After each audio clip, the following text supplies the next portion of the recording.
Jacques Weber, qui sera à l'écran ce soir sur France 3 dans le téléfilm Meurtre en Haute-Savoie, a récemment publié un livre, paru aux éditions de l'Observatoire.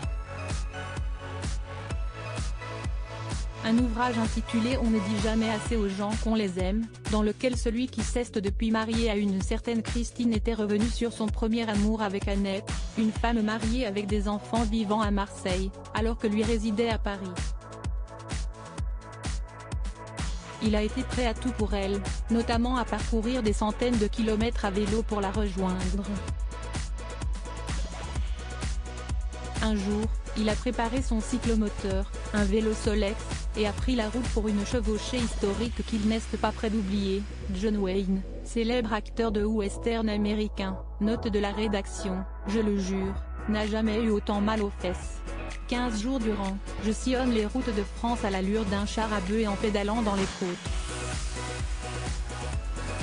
J'arriverai de Meurtry, à gare devant ma princesse.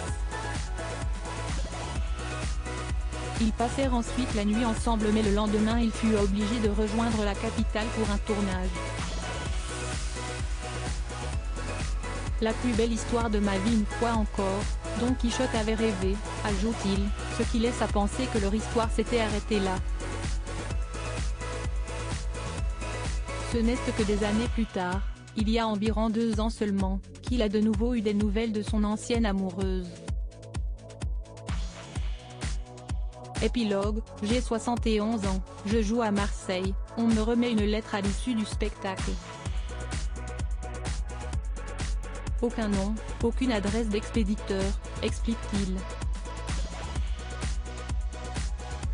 Tu fus et restes la plus belle histoire de ma vie, lui avait alors écrit Annette.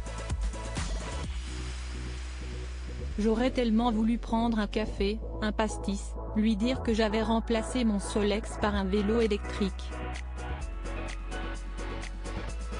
Nos vieilles mains se seraient retrouvées, a-t-il ensuite regretté, en se remémorant cette lettre.